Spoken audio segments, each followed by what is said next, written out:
No. What do you want to say?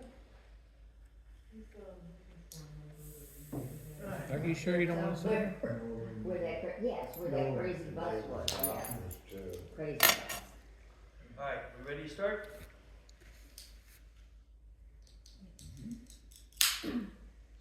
Yeah, I messaged both Brent and Sylvia, so we're just giving it a second for it to see if anybody responds.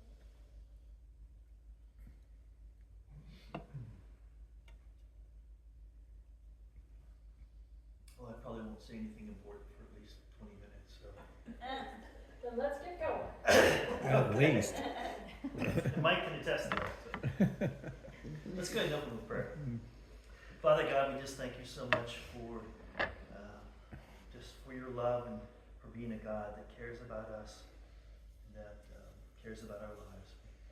I ask for you to just watch over those in California that are dealing with devastation of the fires of this earth, and just comfort them, Father God.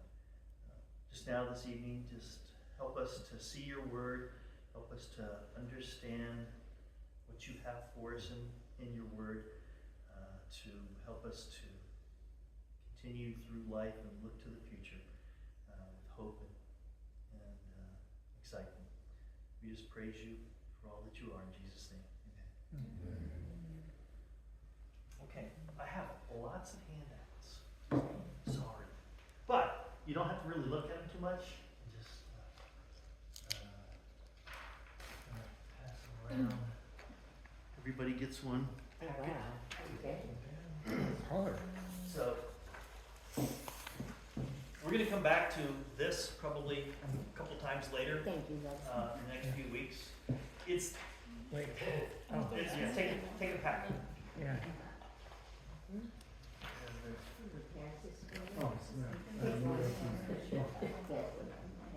There we go. So, and please jump in with any questions or any corrections. Nothing's absolute. I mean, a lot of people have tried to interpret a lot of different things, but most of the stuff's pretty spot on as far as relativity and importance and things like that. So the first two pages are just kind of like some overviews that we'll come back to and look and go into more details. We drill into the actual book of Revelation.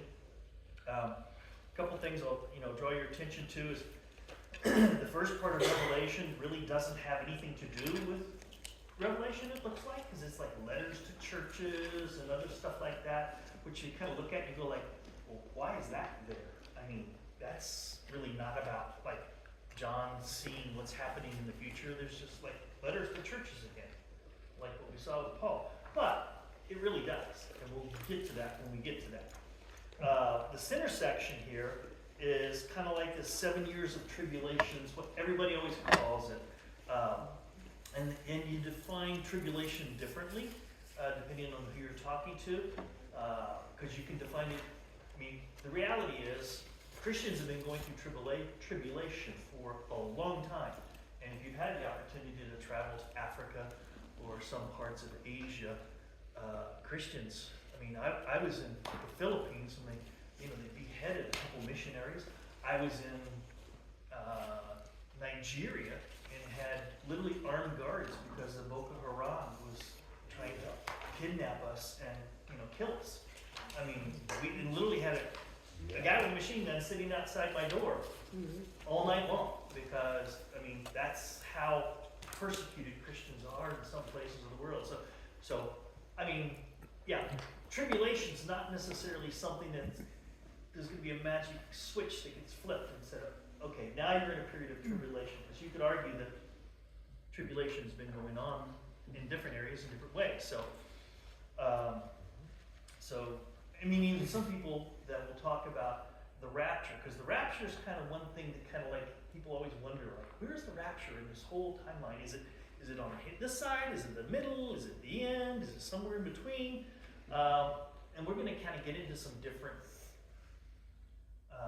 possibilities, and then look at how the scripture either eliminates some possibilities, or maybe says, okay, well, this one's a little more plausible because certain things have to happen before or during or after.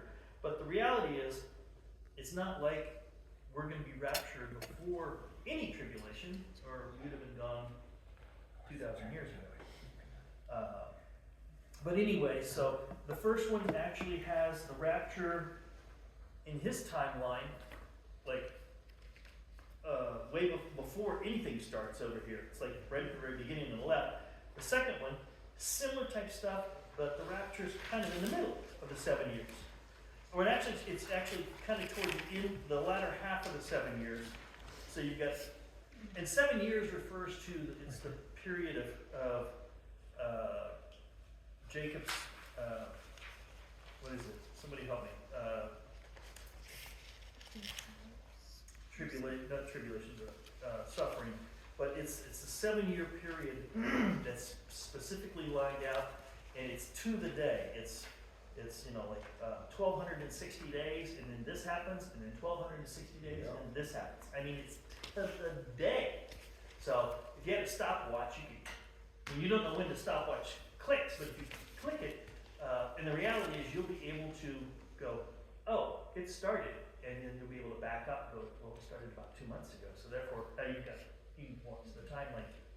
But it's 1,260 days, and then 1,260 days, and then it's the end.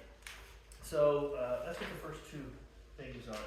The third one kind of talks about genealogy. Let's go ahead and get that one real quick. This is kind of interesting. I mean, I threw this in here just because I'm going to focus the first part here on the Bible, the fact that every verse, every color, every word in the Bible has a purpose. Nothing's random, and it's all perfect. I mean, they found scriptures in caves and stuff like that are thousand years old that are word for word exactly what they were, because they had to write them down, specifically. And then they had to count the letters and then count everything on the page to make sure that not a single letter was wrong from the manuscript when they copied it from one to the new, and they were making new ones. So everything's thing. This is kind of, I like this chart because you always think about, there's Adam, and then there's Seth, and you keep going through the generations, and how many generations in the Old Testament? They list them all out and think, man, it's a long way from, Adam to Abraham, right? I mean, that's like, generations and generations and generations. But the Bible tells us exactly how long each one lived, and when their children were born, and everything like that. And when you put them out in a timeline, this is what it is. And the crazy thing about it is, some of them lived very long. And you can look that Adam and Noah hung out together. Wow. Yeah. You don't really think about it. But I mean, they probably, Adam was literally telling Noah, okay, here's what it was like in the Garden of Eden. First-hand knowledge. Here's what it was like. Here's what I did. Here's how when God threw us out, this is what it looked like. So Noah's hearing it all firsthand, not like 8 generations, 10 generations removed. And then, I'm sorry, not Noah, Lamech, Noah's father. Yeah, I was gonna look at that. Yeah, I'm sorry, I circled it there, yeah. Lamech, Noah's father. And then Noah's father passed it on to Shem, Noah's son, so grandfather to grandson. And then Shem was alive when Isaac was around. So it's literally, 3 stories. And you go all the way from Abraham, from Adam to Isaac.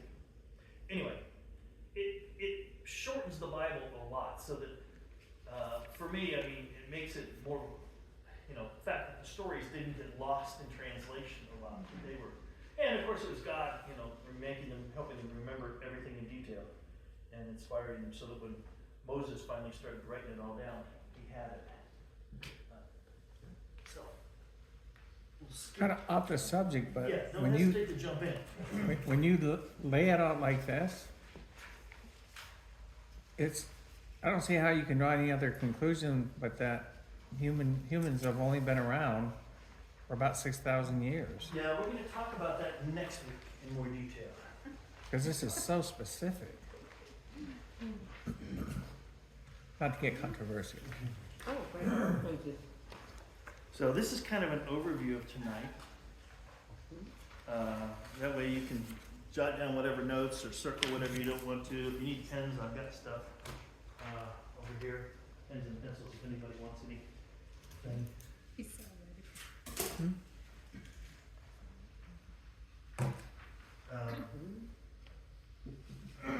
But yeah, so every verse, everything in the Bible, I mean, every time I've read it, it's just been so important that the numbers, I come back to them and I go, well, that's why. Why was the world created in 6 days and God rested on the seventh? Why did he create it in 7 days and rest on the eighth? Why 6 and 1? There's a reason for it. Why the order? There's a reason for it. Everything kind of fits together when you start really, really digging into it. We're not going to do a deep dive into the Old Testament, but I just want to leave you with the fact that don't hesitate to believe that it's real. If you're ever in question about anything in the Bible, you think, well, it didn't really happen. I mean, let's face it. The whole idea of a flood that covers the world is pretty crazy, I'm not sure I'm going to believe that, but Jesus quoted Noah and the fact that Noah was on the ark, stuff like that. So, Jesus believed it. So, he believed it. You don't. One of you is wrong.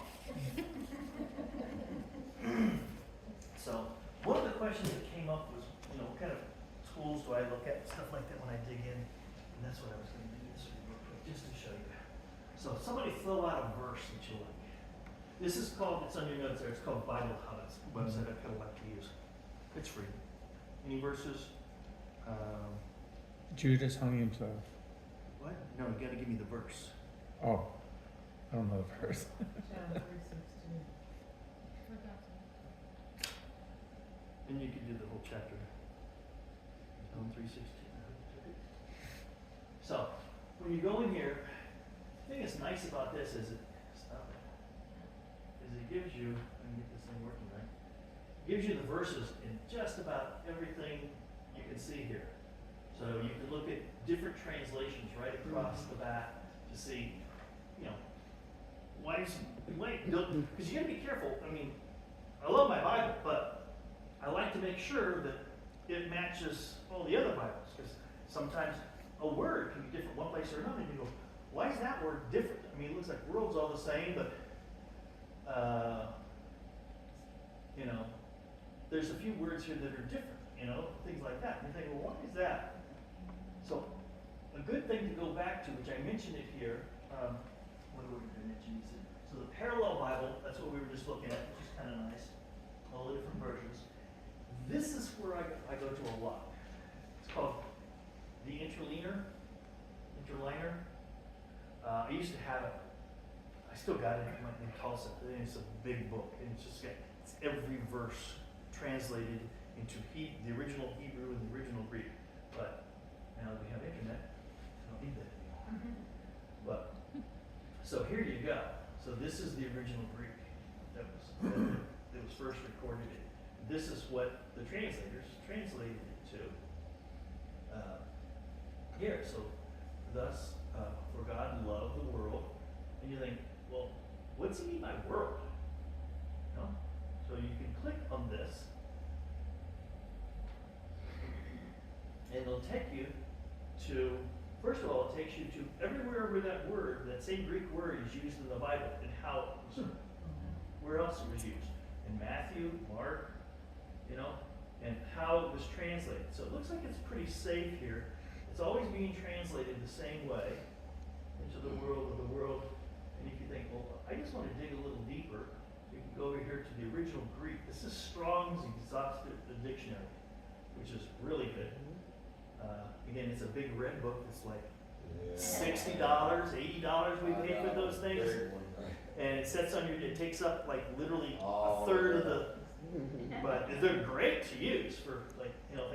But it goes here, it translates to world or universe or order, and it gives you the details of the word. So if we go something back Old Testament, let's go with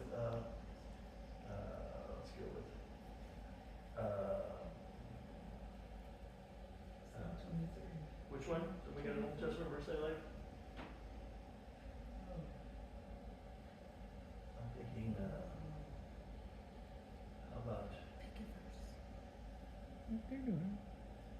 just watching Doug. Genesis 3:1.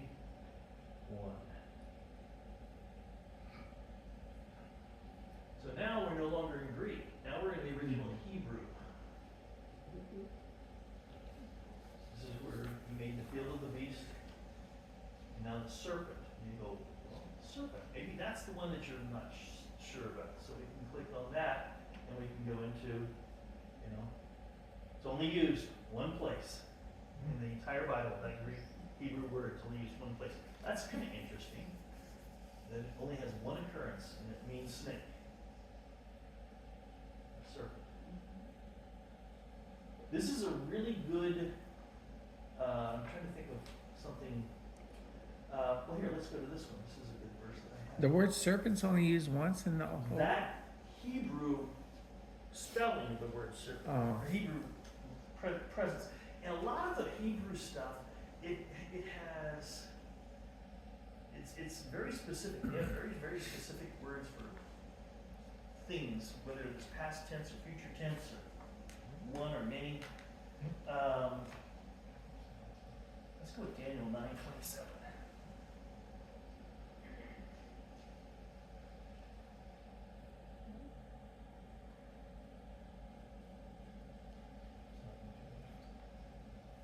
We won't spend much time on this, but I just want you to.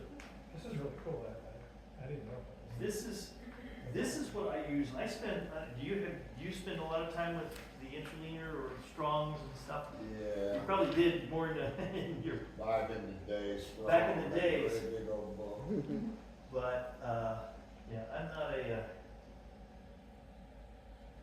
But this particular one, it says, "And we shall confirm of abominations the wing of the offering, and he shall bring to an end on poured out, which is determined consumption, and even until I shall make." Is this from the book of Daniel? Yes.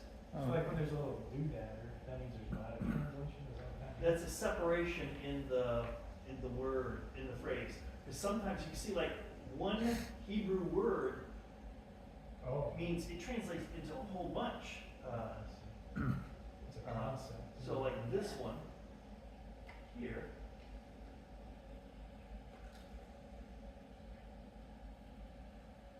it's translated into astonish, one who makes, or it could be desolate, appalled. So to be desolate, to be appalled, to be astonished, to be devastated. So it doesn't necessarily mean desolate like a desert. So so sometimes you have to like get the right translation of the things. Like when Jesus was hung on the cross and he said, "It is finished," right? Well, he didn't mean it's over. The word "finished" he used there is the Greek word for paid in full, like when you stamp a receipt of a sale of something. Like you've been paid, you bought something on loan, and you've been making payments back, and then finally you make your last payment back. They stamp it, that Greek word on there that means finished. Paid in full. So that's Makes when he sense. said that on the Meaning cross. paid in full of all the It wasn't sins. like it is finished, like I'm over. They finally killed me. It means I paid the last installment, which is kind of cool. For the last sin. Yeah, it's paid in full. All right, but so this is a good website. Encourage you to, if you get a chance, check it out. It's really good to. Again, I'm going to be saying some things. You can like go, I don't know if I believe that. That's a little questionable, stuff like that. Dig into it. Look at it. Peel it back yourself. Look at it. The Bible is so many things you just read and you just like gloss over, and you don't really grasp until you really take the time to sit down and start looking at the words and seeing why did God put that word there. So I gotta kill this thing. Give me 2 seconds. I gotta think of how to do this. Somewhere here in the remote.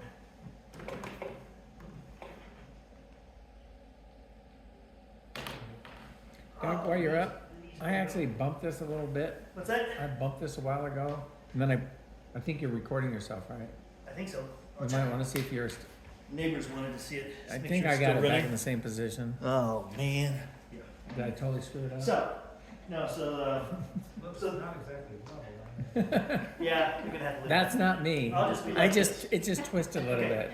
Actually, it So- almost fell over and I So caught what it. I'm gonna do next few minutes is kind of hit the Old Testament real quick and stuff like that, because I want you to look at, again, I want to pound on the drum about everything's there for a reason. And I mentioned it before, I don't know if you passed it, but Bereshit is another good one. The next bullet there, it's Isaiah 46, 9 through 10. But it's where Jesus, or where God says that He will show us the end from the beginning. And for a long time, people didn't really, there's a lot of things in the Bible for a long time didn't click. But in the last 50 years, with the internet and people sharing information and sharing ideas and discussions in real time, so much, has been kind of percolated out to go, oh, that makes more sense now. And people are starting to connect the dots at a very, very fast. It's almost like AI, only it's like human eye. Where it says, I'll show you the end from the beginning, the word there he uses is Bereshit, which is the same word, it's the very first word in Genesis. As a matter of fact, the couple's not here, that's Jewish, but we call the first book of the Bible Genesis. Well, the Jews call it Bereshit. That's the name of the first book of the Bible, is Bereshit. And there's a little YouTube clip here, I got 34 minutes worth watching, but it dissects down every one of those Hebrew letters actually has a specific meaning. And the word, when you dissect that one word down, Bereshit, which is in the beginning, is what it translates to, it literally means that God left his home in heaven, came to earth, and took on the sin of man and was sacrificed, and redeemed man back to God. Literally in one word, it's the entire gospel, And I have a friend in Israel, and I sent him this little video, and I said, watch this, and here's my notes. Go talk to a Jewish rabbi there and just find out if this is right, because I was like, I didn't come up with this, but I was just trying to vet it and verify it. And they said, yeah, it just doesn't mean Jesus. But yeah, it's true. It's for the Jesus that's to come, not the one that was here, which they don't believe. But anyway, and we're going to hit a few more things later on where it talks about specific words and colors and things and dates and times and numbers. I'm going to probably harp on it over and over and over again that everything's, it's not like random numbers. Everything's perfect. Somebody was talking about Bible prophecy, how much is there? Like 27% of the Bible is prophecy. And 80% of it's already been fulfilled. So there's only just like a little bit of it that's left. We're closing in. And I think that's why you'll find out, you may have heard it in the news, that, the Bible's getting, it's a hot thing to buy now. People are buying it. Young men are buying it for whatever reason. Not women so much, but young men. And they're doing it for themselves, for their families. They just want to get into the Word. So it's kind of interesting. We're seeing kind of a resurgence. I'm a Ohio State football fan, so I'm going to be tied up next Monday. But the Ohio State football team, like 2 weeks ago, had a big revival on campus at Ohio State. And it wasn't the whole team, it was probably half the team, but they baptized like 80 people in the common park area of the school. So it's kind of cool to see, this revival kicking off. But at the same time, you've got both ends of the pendulum swinging. We're going to be talking about the anti-Semites and the people that just hate Christians, which there are, and they're becoming more and more visible and comfortable with being visible and outspoken. Exactly. So, I mean, you're seeing a polarizing thing. And the Bible kind of, when we get into Revelation, it's going to talk about that polarization that will manifest itself in the end times. So, I mean, that's the question that may keep coming up is, are we in the end times? And Jesus said we were. Jesus said he was. So, that's kind of interesting, but that was 2,000 years ago. So, we're at least 2,000 years closer, to the end times. Every generation since then has always thought that they were living in the last day. Sometimes somebody's going to be right, it's going to happen. But, so some of the key prophecies, I've got a group of listing here of prophecies. We're not going to go through at all. I just kind of put some down that I thought were interesting, highlighting some of them. A couple I'm going to draw your attention to is, because Jesus talked about it. We're going to get into the Olivet Discourse here in a little bit, which is where Jesus was actually, because you've got two things in the Bible. You've got the revelation, the end times story, primarily in the book of Revelation. That's where John wrote it all down, and there's 20 some odd chapters there, okay? But that's not the only place it exists. That's not the only person who did it. 1 Thessalonians has a section. It has 11 verses, kind of says the same type of thing, shorter version. Cliff notes, if you will. 2 Thessalonians has the same type of thing. And then Jesus, in Matthew 24 and 25, has the same kind of thing, slightly different.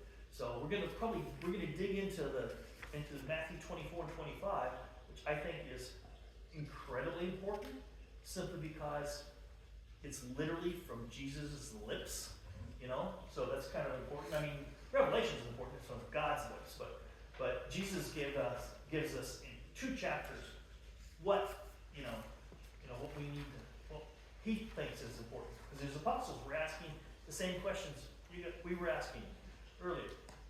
But anyway, so one of the things that Jesus mentioned was the destruction of the temple, because he predicted it, and when he was alive, just before he was crucified, last week before he was crucified, and then in 70 AD, the Emperor Titus was the one that actually destroyed the temple in Jerusalem. And you're going to hear some people talk about different things in Revelation. They're going to say, okay, that's really not in the future. That kind of happened when the temple was destroyed, and by Titus and stuff like that. So, I mean, there's some things that jump around a little bit. But the one thing, when Titus destroyed the temple, he didn't erect an altar. He didn't erect an idol. He didn't, create a worship of himself there. He literally had every stone removed from there and cast aside, because they had a fire that melted the gold, and gold kind of rained down in between some of the cracks and things like that. He says, "Get me the gold." So that was one of the, so he literally, he tore the temple apart trying to get all the gold. So he didn't use it as any type of worship or anything like that. The other cool thing to look at, and this is something worth digging into, I've got a friend that's read several books on it, but when you start looking at Israel, because they're in the news today. I mean, Hamas and Israel and Palestine, and I watched people arguing today on the news. Well, is it Israel's land, or are they just, occupying somebody else's land? Is it somebody else's land ahead of time and stuff like that? And why is Israel there and all that stuff, things like that? Well, it's been in the Bible since the beginning.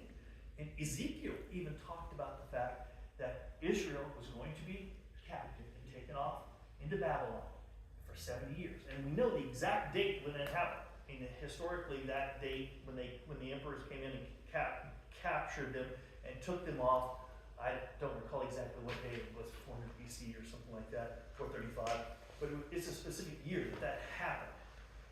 And then God told Ezekiel, says, okay, here's what I want you to do. I want you to lay on your side for so many days, and then roll over and lay on your side for so many days. And each day is going to be a year. And then I'm going to multiply that by 70 years, because again, 70s, perfection is a number, to determine how long Israel is going to be scattered among the world, right? And when you read it, I've got a little flyer here that goes into more detail, but the cool thing about it is, it comes back to 2,520 years from the day that Ezekiel laid down. Mathematically, that's what it comes out to. Or 907,200 days. Because a year in the Old Testament was 360 days. It wasn't the Roman 365. And in Revelation, a year is 360 days again. Because God does things in 360, not imperfect, not 365. So, but when you take the day that Ezekiel laid down and dial it forward, 907,200 days, it comes out to be exactly May 14th, 1948, which is the day that the United Nations met, and in one day they said, okay, Israel needs to be a nation again. Yea, verily, we give them this land in the Holy Land, and we declare that they're a nation today. So in one day, they went from being scattered among the world, to actually having a land and a nation. And that's what Isaiah 66:8 says, that God will make Israel a nation in one day. And he said that, in Isaiah. And then literally, the United Nations just executed, signed a piece of paper, and they became a nation in one day. Then they had a war 6 days later. Just so I understand, so from the day that Ezekiel?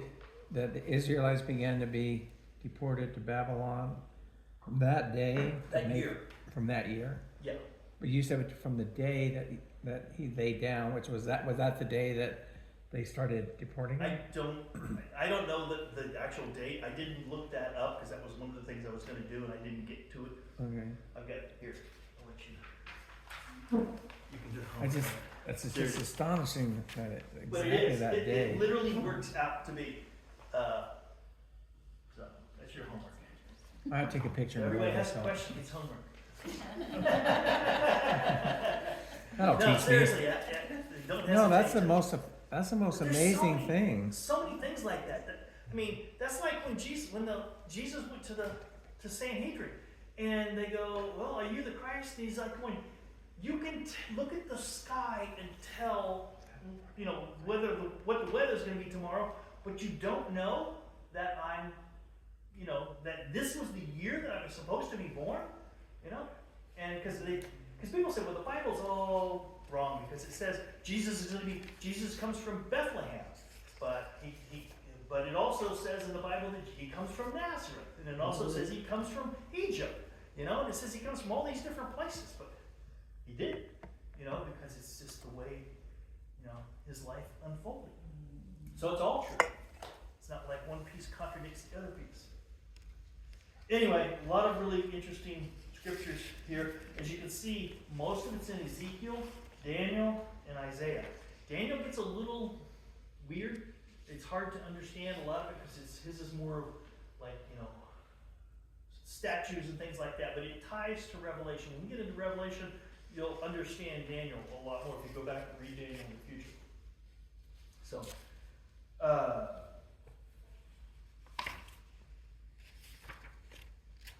anyway, I've got one thing here about the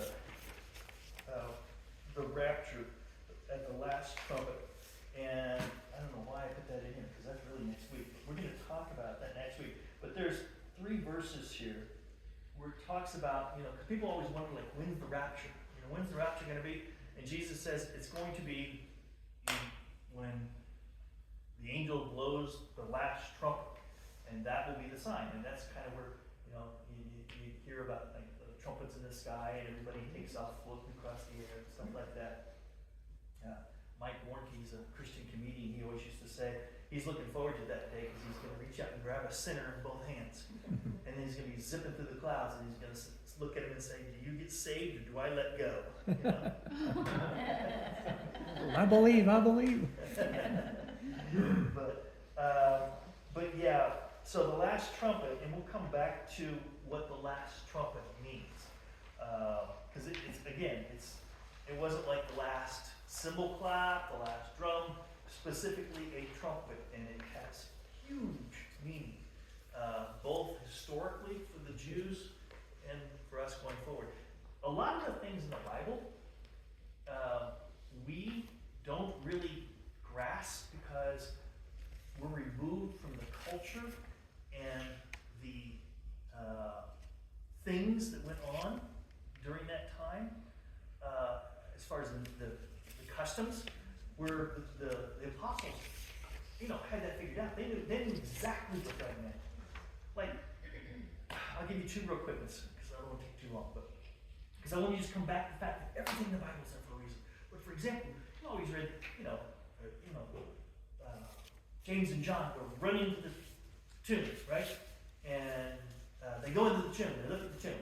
And I've been to both of the legendary tombs, because there's like, whenever somebody says, this is the real tomb, somebody goes, wait a minute, we make money if we say this is the real tomb over here. So then they go, this is the real tomb over here. So there's like two tombs that they say, but both of them are empty, by the way. Anyway, so when you go in and you look, there's absolutely nothing in them right now, but there's the rock that was hung down.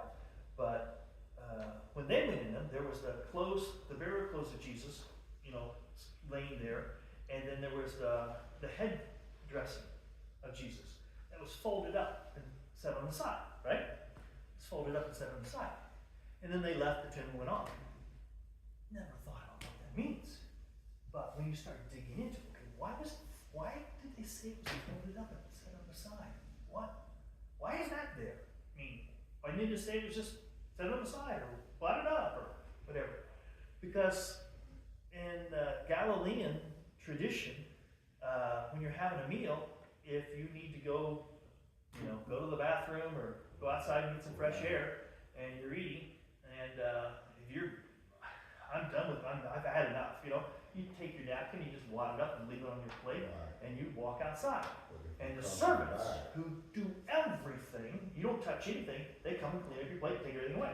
But if you take your napkin and you fold it up and set it on the side, and you leave, that means you coming back. I'm coming back.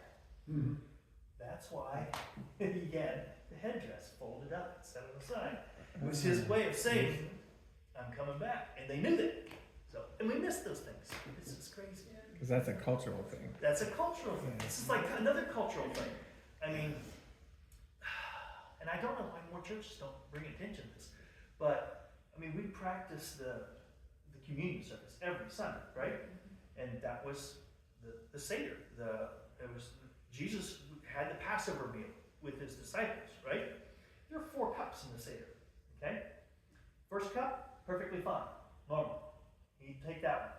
Second cup, perfectly fine, normal. Did it exactly the right way. Third cup, nope, didn't do it. Fourth cup, he never had. Because he said, I will not drink this cup again until I drink with you in heaven. He didn't drink the 4th cup. The 3rd cup that he drank, it wasn't the Seder cup. What he said is, when he stood up and he says, this is a covenant of my blood that I give to you. And he gave it to them. Well, that is what a husband or a fiance does to his bride on the wedding day. He gives her that cup of wine and says that if she takes it and drinks, then she's committing her life to him as a marriage vow. And then their marriage is kind of like, official at that point. So when he did that, when he drank that cup and he gave it to his disciples, it was like a wedding drink that he was giving to them. It wasn't the Seder cup, so they were kind of a little freaked out, I'm sure. But that actual phrase that he uses is the phrase from the historical Galilean weddings that they use, which is kind of, it makes sense now when you think, well, that's why he did that like that. Then he said, I'm not going to drink the cup again. And then they left. All right, so moving on. Did you guys know this? No. I didn't, did you? Growing up, just a little sidebar, I would talk with people before I joined Yeah. where I am today. Well, You know, we were- remember, the Last Supper was not a going away party for Jesus. Oh, It was no. a Jewish holiday. It Yeah. was Passover. It was the It was Passover. not going away. It was the Passover. And- Right. So anyway, all right, let's jump ahead before we get behind. That's true. But Revelation, one of the questions was why Revelation? Why is it there? Why do we care? We're going to find out because in the Olivet Discourse, the apostles asked the exact same questions. But it's primarily there as a hope as things get worse. Because things are going to get worse. That's what kind of Revelation alludes to. Is it says, hey, there's going to be a time when things get worse. And I don't think he gave us that just to say, hey, things are going to get worse, but you're going to be gone before any of this happens. I'm taking you out in the book of, 2 Peter or Jude. You're not going to see any of this. I don't know that I buy that because why would he, write it to the elect, to the Christians? Why does he always talk about the elect and the Christians in it? So I think we're going to experience some level of revelation. And depending on who you talk to, they'll say it's a little bit or chunk or a larger chunk. So, but we'll cover all of that. But the main thing there is don't give up. Stand firm. We're going to talk about that. Jesus is going to talk about that. Revelation is going to talk about that because it's kind of important that that you get prepared for that. It's like I've got 3 boys, and I had the same conversation with all 3 of them, and talking about like peer pressure and what are you going to do when somebody hands you a bottle of pills, or hands you, marijuana, cigarette, or something like that, or a pipe or something. I mean, what are you going to do? You're in the car. What are you going to do? You've got to think about that now. You've got to prepare for that now. You've got to get it in your head what you're going to do and what you're going to lean into to get strength to get through that moment. And I think that's kind of what Revelation is to some extent for us. It's like, okay, things are going to happen, and you may have to make a decision. You may have to do something, but I'm telling you this now. And Jesus even says that. He says, I'm telling you this now so that you can be prepared. And he talks about the virgins and the servants and stuff like that. He says, don't wait until the last minute to try to make up your mind. You gotta get ahead of the game. You gotta think about it now, which is kind of what we're doing, is talking about the different parts things that are coming up and how we're going to see them and not just walk around like this, which most of the world will do, and probably a lot of people, even some Christians will do, which Jesus talks about. But it's important for us to, just think through and say, okay, what do I do if that happens? Or, if I see this happen, what does that mean? Oh, I remember reading about that in the Bible study, and we talked about that. So I think I need to be prepared for this, So, and then it talks about, Christ's glorious return, the fact that he is going to win, and we are going to heaven. So that's kind of nice to know that what the end game is. All right, so the Olivet Discourse. I'm going to jump into that. Did I pass that out? No. Well, it's on the second page of this handout. Not in the detail. Not enough detail. So, and I left a little margin if you want to scribble anything. You don't have to. I'm not a scribbler, but some people are. So I figured I write the margin in my Bible sometimes, but if you want to, feel free to scribble away. But it's in 24 and 25. Actually, the Olivet Discourse, and I'll back up for a second. But you'll hear that phrase thrown around, the Olivet Discourse, the Olivet Discourse. My wife goes, nobody knows what that is. Stop saying that. But, but what it is literally like 2 days before Jesus was crucified. Well, the whole week he was in Jerusalem. He would always go out to the Mount of Olives. And it's not that far. It's like maybe a half-mile walk down a hill, across a little valley, and back up the other hill. It's great. If you're ever in Jerusalem, just go there and get lost. I found an olive tree and just leaned up against it and just spent an hour just praying. It's just kind of a cool experience to do that. this nice quiet place. It's outside the wall, city wall. You can see it's about from here to Albertsons, from the what would be the Temple Mount. But he would just go there and just spend quiet time with his apostles. So, literally, like 2 days before he was crucified, they were walking on the way out there, and his apostles just looked at him and says, "Hey, tell us," because Jesus said, "Truly I tell you," he's talking about the stone. Not one stone will be left upon the other. He's talking about, the end, when everything's destroyed and stuff like that. And he said, "When will this happen? What are the signs of your coming? And the signs of the end of the age?" That's what people want to know. When's it going to happen? And what are the signs? How do we know when it's going to happen? Like you don't want to wake up and it's there. Like Home, what was the movie? Left Behind. They made $1 gazillion off those books. But yeah, that was one that just popped like that. But there are signs, and I think Shane did a really good job when he was talking about his experience with the hurricane in Florida. There was nothing, so he could start to see, okay, shelter empty. I'm starting to see signs that something's coming, and that's what we need to be aware of, because we need to be able to see those signs, because a lot of people won't.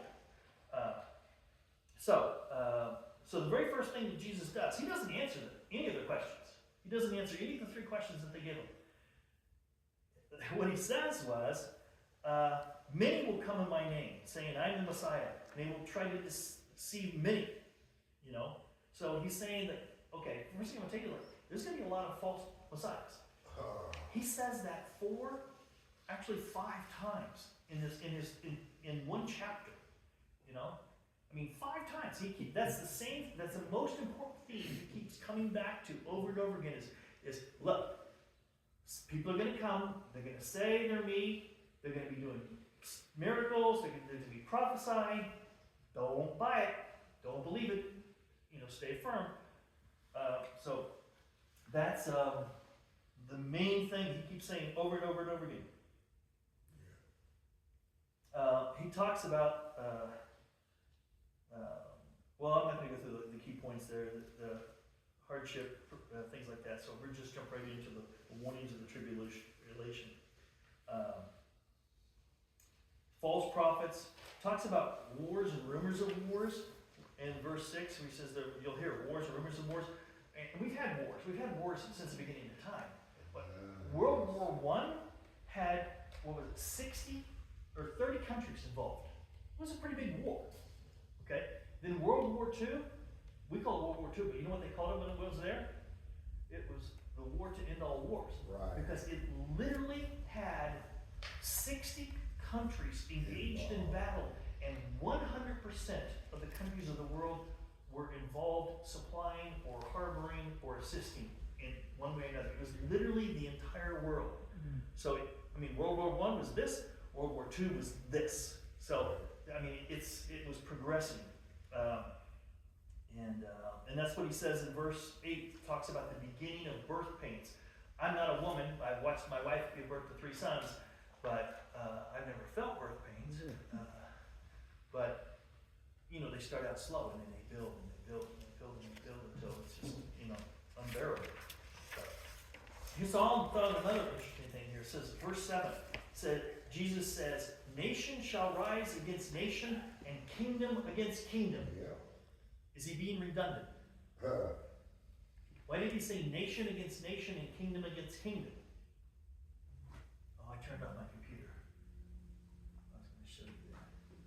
Well, if you take this verse, because I look at it and go, why does it say nation against nation and kingdom against kingdom? It sounds redundant. Why is it there? And you look at it, and you go back to take it on the website, pull it up, and look at the interlinear dictionary. The kingdom against kingdom actually translate to governing leadership body, against a governing leadership body. Right. So it's like president against prime minister type stuff, and all other people. So it's kingdom against kingdom. Nation against nation, I think they translated it poorly. Because when you look at it, the Greek word is ethos. What do we get from that? Ethics? Ethnic. Ethnic. Yep, ethnic, Ethnic. yep, So it's ethnicity against ethnicity. exactly, So it refers to it as people group. That's what it exactly. translates to. People group against people group. So it's not necessarily a kingdom, because the people group can be spread across several kingdoms, you know? And we're seeing, I think, I mean, it ebbs and flows, obviously, depending on what year and season it is, but it Yeah. seems to be getting worse as opposed to better these days. That's some good stuff there. Yeah, but it's true. I mean, when you see, kingdom against kingdom, that's like, Israel fighting against, Iran. But it's also ethnicity against ethnicity. Exactly. Muslims, greater population against the Exactly. Jewish greater population. Right. Or you've got, in Africa, which I go to a lot, even there, you think, oh, Africa, it's all, they're all dark skin, dark complexion, right? Not a No. problem. No! No. There are ethnic groups within Africa, and I can't tell the difference between them, because, it's just shades of, ethnic background, but they hate each other. To the extent that they Exactly. have genocide in some ways, where they're trying to literally eliminate them. It's just crazy. So that's what that means. Could I mention something? Sure. quickly? Absolutely. It's amazing you said that, Shirley and I are part of the prayer ministry, and we was up Sunday, and not talking about, most of the people that came up for prayer, Yeah. they are all afraid about everything, what is happening now, and a lot of them, you know what I mean, you have a lot of people that came up that basically Asian that are really being attacked, you know what I mean, by white, Yeah. and they asking for prayer and the same thing against that, and it's amazing, and, when I say that's some good stuff, that's just a word, I say. Yeah. No, and that's basically what people are afraid, and they're in a panic stage. And my word to them and everything is all in the book there. And God just have us at a place now where we have to make a decision if we're gonna stand for what's right, or we're gonna go along with the crowd. Yeah. Because And it don't get worse. that's where I was just going. We want it to get better, and I prayed for a No, long time, God, end this, make this all better, make it all peace, bring us all together, and give us, let us be one big, let us live in peace together and stuff like that. And then I look at the Bible and I go, that's not how it's going to end up. Even though I may want that, but Won't happen. I'm not praying His will be done, because He already said He's going to separate, the sheep from the goats. He's going to start driving a wedge to force people to make a decision, and you can't live in Laodicea, which we're going to get to a little bit, where you're neither hot nor cold, So, moving on, famines, earthquakes. Then I've got here, and if you look, F, 24:10, which to me is probably one of the most terrifying verses in the Bible there. The Olivet Discourse, 24, verse 10. It says, at that time many will turn away from the faith and betray and hate each other. This is Jesus talking about as the end time approaches. Yep. Many will turn away from the faith. He's not talking about atheists. Christian. He's talking about Christians. I'm thinking, and I look up many, it's multitudes. It's the same thing he referred to for feeding the 5,000, stuff like that. It's multitudes beyond counting, are going to turn away from the faith.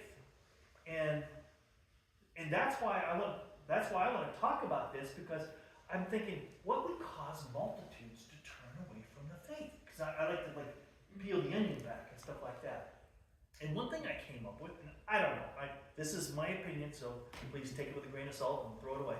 But, I mean, we had a huge movie that came out, Left Behind. It was like, and I mean, 60 million people watched it and bought all the books and everything like that. And it's all about, okay, God's going to take everybody away, and then it's going to leave the unbelievers behind, and they're going to have to struggle through the 7 years and things like that. And I thought, what if they were wrong?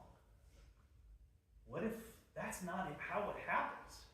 You know, what if maybe bad things start happening first, and then people go, wait a minute, the movie said we were going to be out of here. So the movie's wrong. Well, maybe everything's wrong. All right, I'm going to deviate for just a second, to throw something else out, because I'm trying to balance my time.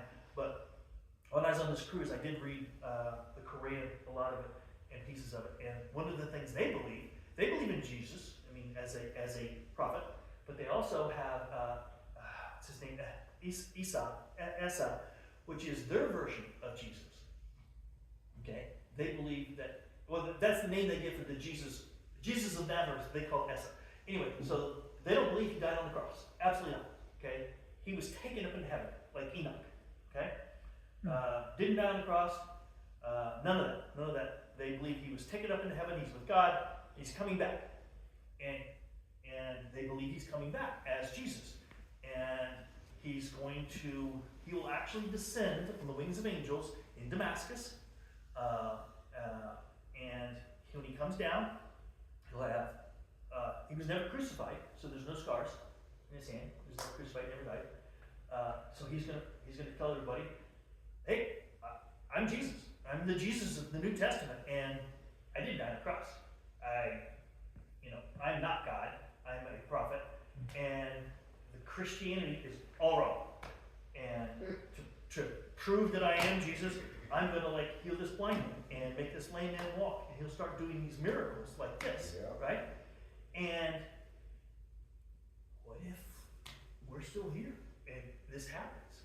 And he'll be a Muslim. He'll come to, they say, I mean, Satan read the Bible, and he wrote his own version of it that's completely anti-everything. That's what he does. He twists everything completely backwards.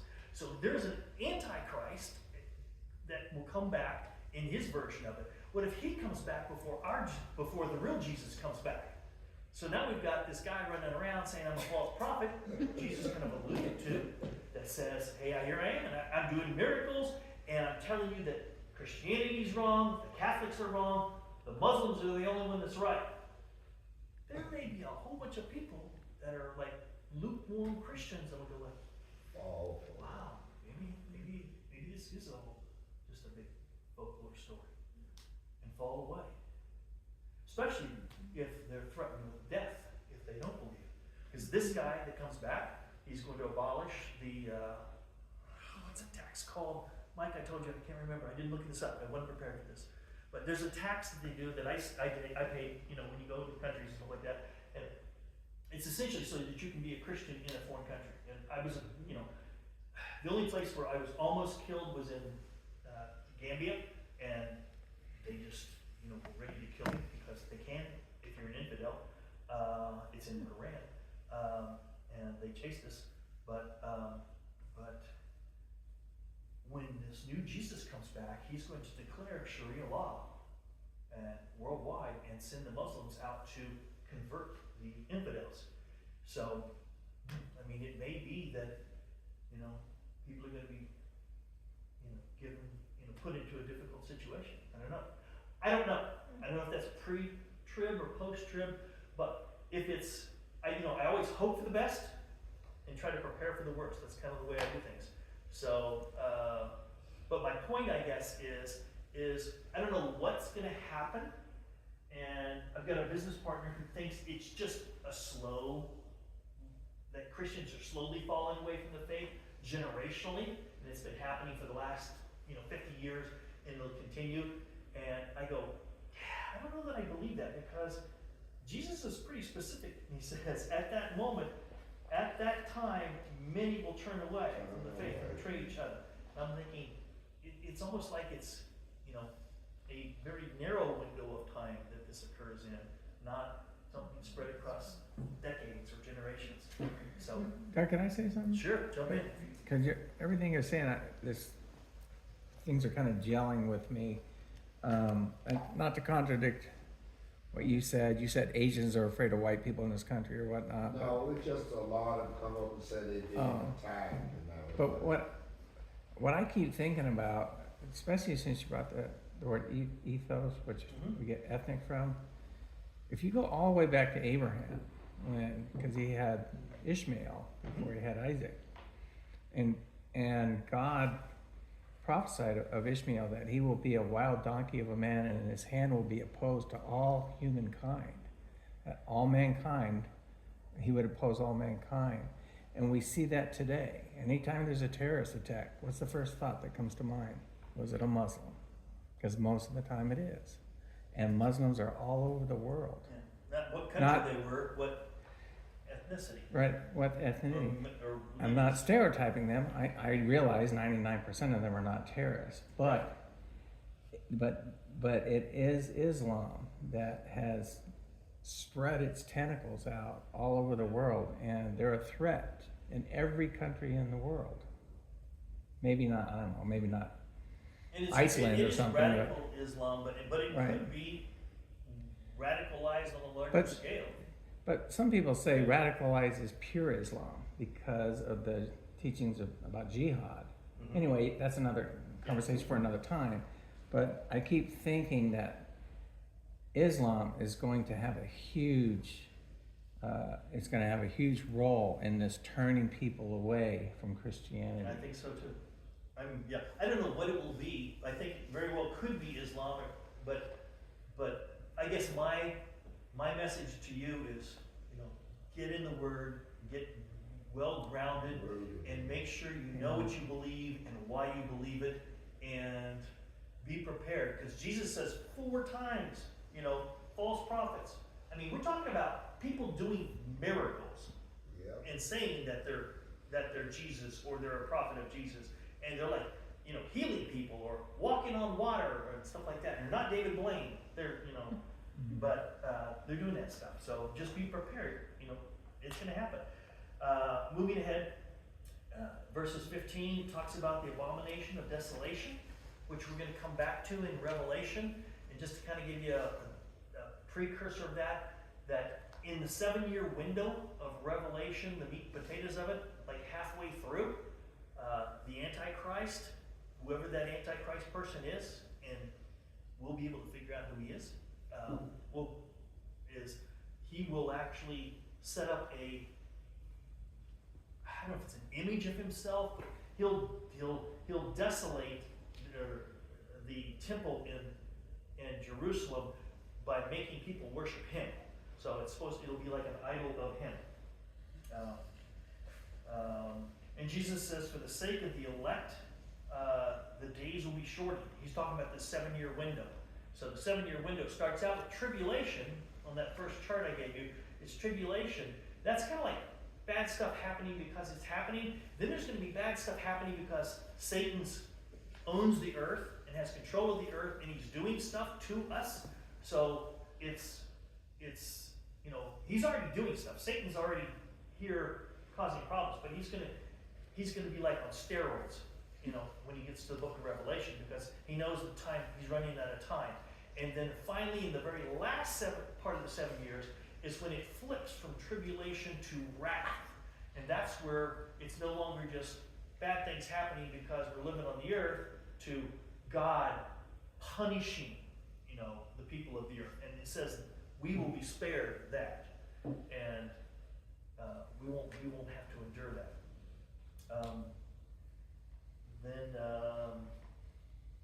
Moving ahead,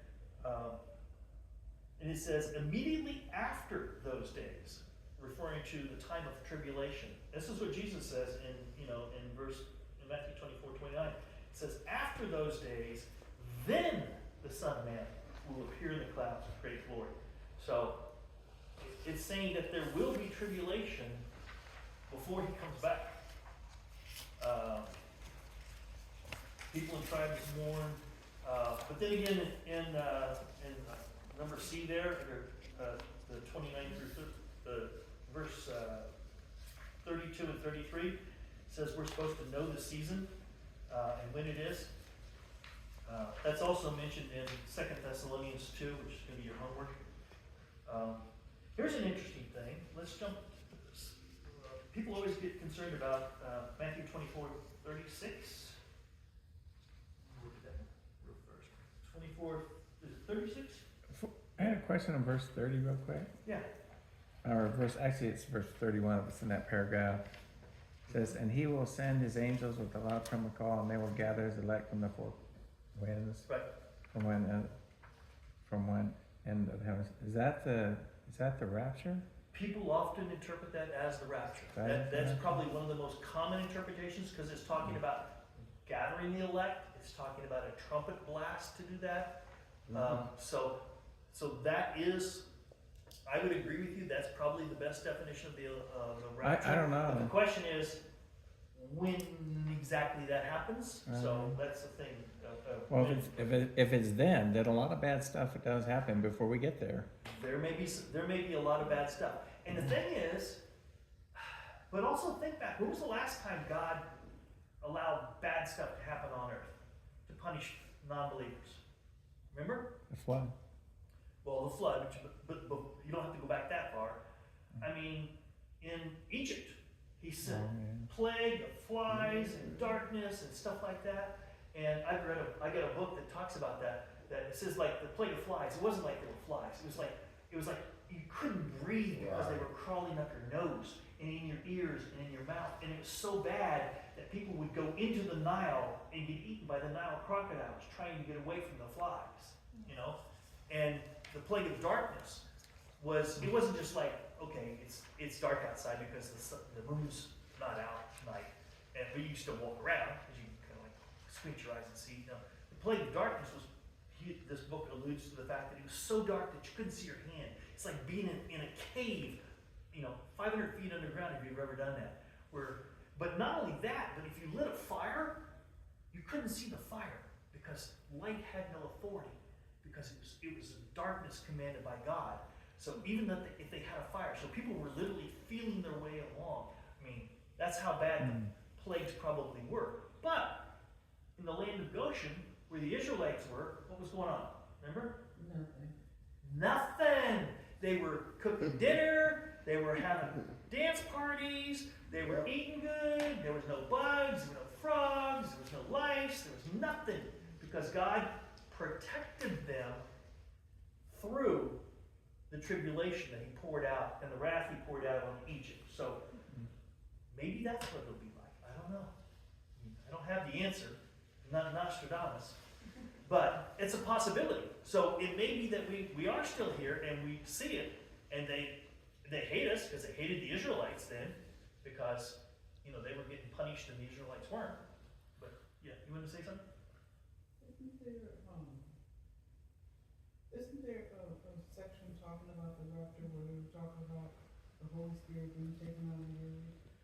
There is that thought. We're going to get to that. But because it does say that it doesn't say the Holy Spirit has to be removed. It says what's holding Satan back has to be removed before that. So I'll give you 3 or 4 interpretations.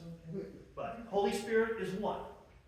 So that's a good possibility that the Holy Spirit would be gone. So you're not going to give us the Not year, jumping ahead. month, We're trying to date, catch and up. hour of the rapture? No. I'm We're going home. trying to stay on track. Stay with me here. All right, so That's what I was here for. here. I want to just you took me off guard here. Matthew 36, 24:36. This is kind of important. It says, but about that day or hour, no, this is Jesus talking, right? It says, but about that day or hour, no one knows, not even the angels in heaven, nor the Son, but only the Father. That always bothered me. How could Jesus not know? He's Jesus. He's God incarnate, right? But he's still on the earth. He's not in heaven when he said this. Right, because it tells us in Philippians 2:6-8 that Jesus, when he left heaven, he let go. He gave up his heavenly power and came to earth to suffer as a man, to live as a man, to be tempted as a man, to get hungry as a man, to get thirsty as a man. He wasn't omnipresent. He didn't have all. It says he was provided with what God gave him. So he could heal through the power of God. He would know what God exposed to him at that time on earth. So he was limited like a human. And we're going to get back into that because that's so critical in this third chapter of Revelation, because he was totally man, but he was also totally God when he was in heaven. But he gave up that, came to earth, and surrendered himself to be totally man, to live as a man, to die as a man, and to take our sins. So when he said this, it says, no, the Son doesn't know. I don't know. I don't know the day or the hour. Does it mean he will never know? No. When he went back to heaven, and he was with the Father, and was one with the Father, they know everything. He's omnipotent, omnipresent, omniscient. He's God. He's part of the Godhead. So people think, well, it says here that he didn't know, so he can't be God. He's just a man, but he was just a man. So that doesn't mean that he doesn't know now, because he does. Because in Revelation, we know that he knows. All right, so moving on. Jesus believed in Noah, the flood. He mentions that in 24:37. So if you have any questions, because I was hiking in northern Nevada, right? Hiking across just a sand, dead, dry sea, lake bed, right? Hiking across there. My wife, you know what we came up on? A piece of brain coral, about the size of this rug and around, okay? What brain coral is, you find it in the Caribbean, or off of Australia. Coral that kind of looks like the human brain, but it's kind of round like that, but it's big. It was big. It was like, 8 feet high. And it only grows in salt water at a depth of about 20 feet, 25 feet. Can't be any deeper than that because the light won't get there and it won't be able to grow. And the size of this thing, my wife and I were looking at it, kind of calculating this, looking at how fast brain coral grows. It was about 80 to 100 years old. So Nevada was underwater, salt water, for about 100 years at a depth of about 30 feet, which is kind of cool. So, yeah, there was a flood. That's why they call it the Great Basin. Yeah, that's why it was a flood. Yeah. You don't find, no one brought it there. It was huge. So that was kind of cool. I think it's a bunch of crazy Christians trying to fool people. Yeah, they brought it there. But again, and Jesus says in verse 24:43, says, be ready, don't be asleep concerning the signs and the times. Okay? And he also says, no one knows the day or the hour, right? But if you read on in 1 Thessalonians and 2 Thessalonians, and that's part of your homework, you'll find out that, we don't, and he talks about it like, he's coming as a thief in the night, right? But he also says in 1 and 2 Thessalonians that as Christians, we're not of the darkness, we're of the light. And it shouldn't surprise us as a thief in the night. We're not supposed to be asleep and unaware of when he's coming. We should study and know the signs, the seasons, know when the fig tree is starting to bud, that, okay, spring's almost here. You know it's coming. You don't know whether it's tomorrow or the next day, but, it doesn't take 2 and 2 to figure out, okay, it's really, really, really close, So that's what he keeps alluding to, the fact. A lot of people say, well, if we can't know the day, time of the hour, there's no reason to worry about it. Let's just bury our head in the sand and keep doing what we're doing like in partying, drinking, having fun, you know, living life, whatever. But, you know, 1 Thessalonians 5, 2 Thessalonians 2, he's saying, no, you guys, you gotta, I mean, you as Christians, as the elect, need to be aware of what's coming and be prepared and help other people, because that train ain't stopping. It's coming. Okay. Then the last part, that kind of wraps up 24. 25 are 3 different parables. I'm going to go through them. The 10 virgins, the talents, and the sheep and the goats. The 10 virgins and the talents are talking about, you know, being prepared and not, you know, not just being like everybody else and being stupid. And then the sheep and the goats are talking about separating, you know, Christians from believers from non-believers, or, you know, those that are saved versus those that aren't saved. So that's kind of the Olivet Discourse in a nutshell. I mean, we're going to get into it in Revelation. It'll make more sense, but don't hesitate to read back through 24 if you want. At the very bottom there, I think, on the last page of this thing, the Olivet Discourse, of this packet here. I've got 3 little bullets down here that if you get a chance sometime this week, I mean, the first one, you know, the first 2 aren't that big, but they kind of like recap a little bit about, you know, what's happening in Revelations, but it also tells you that, you know, that, okay, you know, you're not supposed to just, you know, put on blinders and assume that since you don't know the day or the hour, there's no reason to worry about it, you know, can't do anything about it, just can't change anything, so might as well just go back to sleep. And then if you do get a chance, Revelations 1, 2, 3, because that's kind of like, you know, before John starts having his dream, it's kind of like the precursor. We'll cover that quickly. Mike said he's going to ask a whole bunch of questions about it if I didn't cover them. I'm gonna do a deep dive. But, and we'll get into it, as we get into the Revelation, you're going to see so many things are just there for a reason. And you read it, and if you were just, you know, and I've read Revelation, you know, without really studying it, just read it and I go, this doesn't make any sense. I don't know what he's talking about. I got a dragon here, got, you know, 7 horns. Why 7? Why not 8? You know? And 2 broke off. I mean, who breaks off a horn? What's that mean? You know, it's just a lot of weird analogies, and what does it really mean? You know, and then you give up about a third of the way through and go, okay, this is, you know, Wasn't doesn't make sense. John like 120 years old when he wrote that? I mean, could have been. Yeah, he was.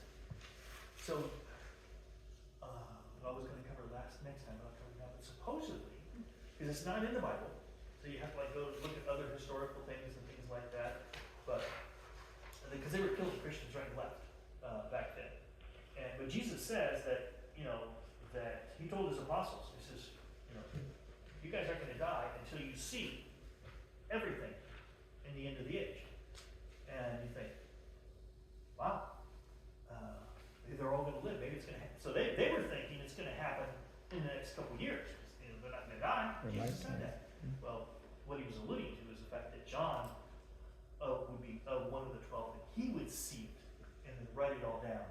But he would be teleported into the future, if you will. Because, I mean, it's hard to, I don't want to, stop me if I keep babbling on, but you know, I was thinking, like 2 weeks ago, about Jesus being, or, you know, God being omniscient, omnipresent, and omnipotent. And, you know, 2 of those are easy for me to wrap my head around.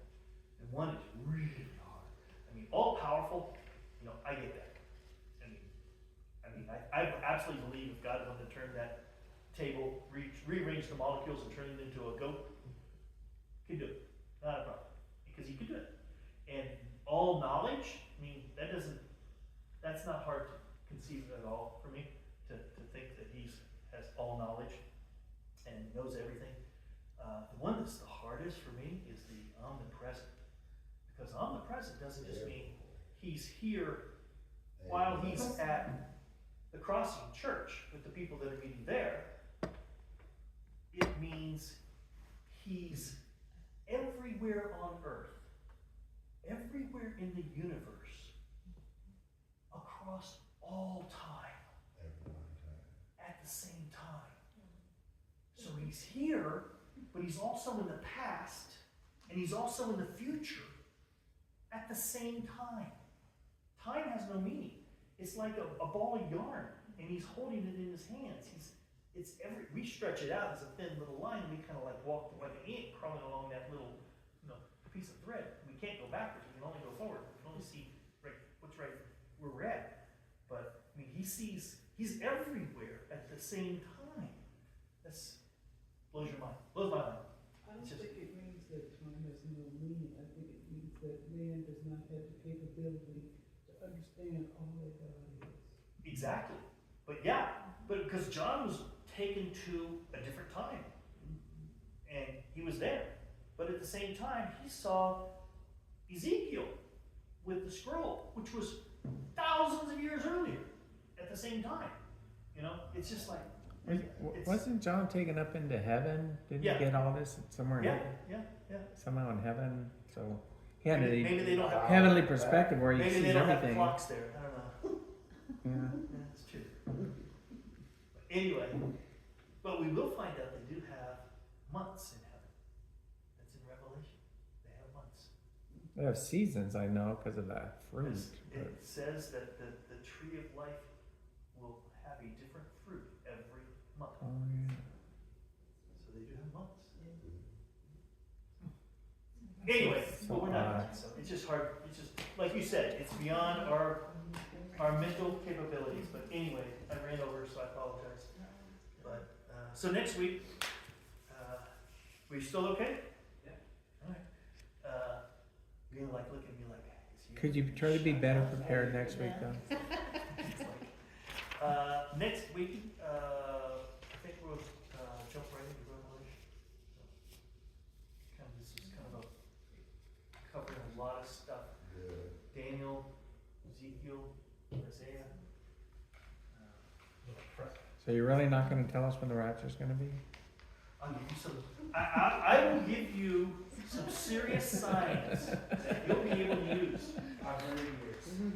And we'll talk about things. There's a lot of things in the Bible that I mean, we're not supposed to be stupid. It says in the end times, knowledge will accelerate. And we'll, as Christians, as the elect, we'll become more aware of what's happening and what's going forward. It's not going to be a mystery. It's going to be revealed.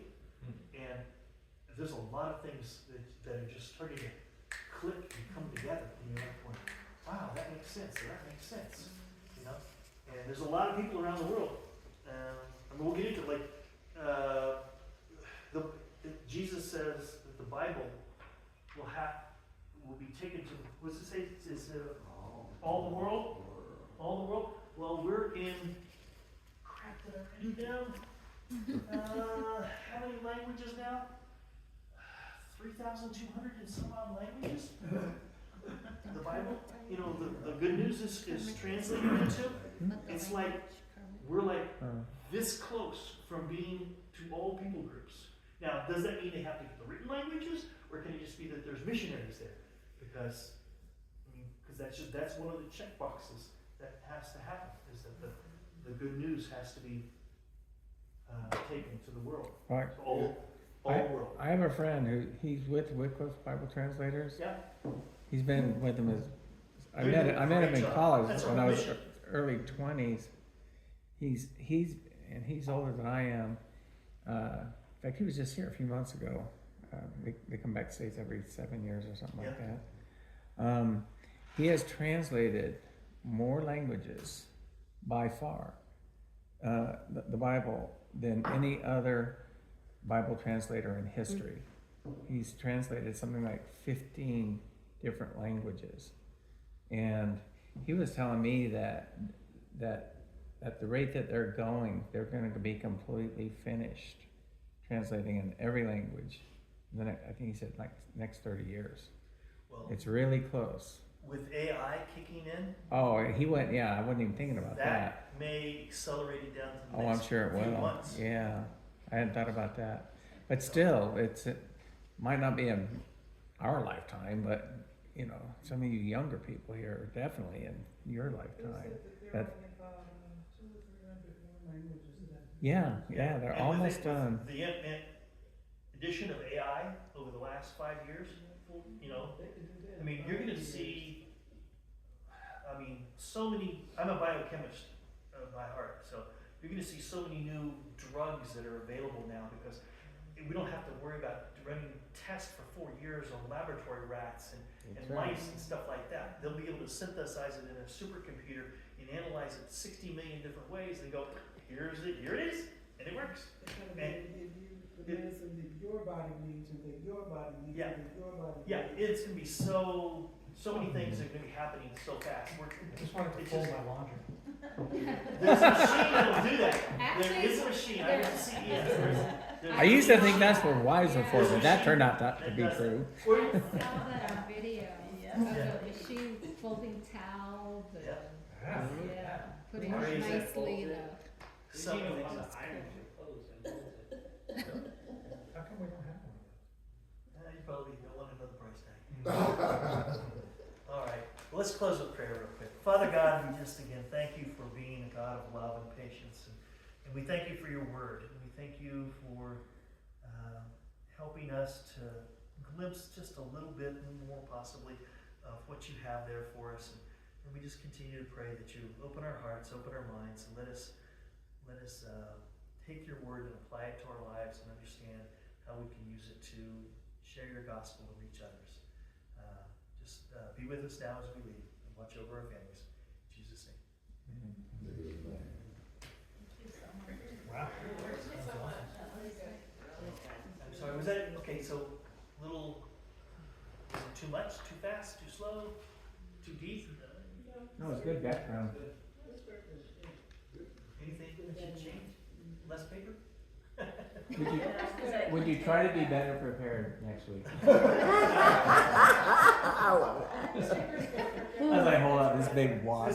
Because it's gonna get, some of it's gonna like bake your noodle a little bit, because we're gonna cover like, we're gonna do the seals, and then we're gonna do the trumpets, and then we're gonna do the bowls, and then we're gonna also do, then we're gonna come back and we're gonna hit some of the other things, like when it talks about the stars coming from heaven, you know, that one always, like, until I kind of figured out what's going on, started looking through it. Are you gonna talk about the thing with the cities that you were telling me a little Yeah, bit we'll do that about? first. Okay. Yeah, That that's sounded very the interesting. letters to the 7 churches of Revelation at the beginning.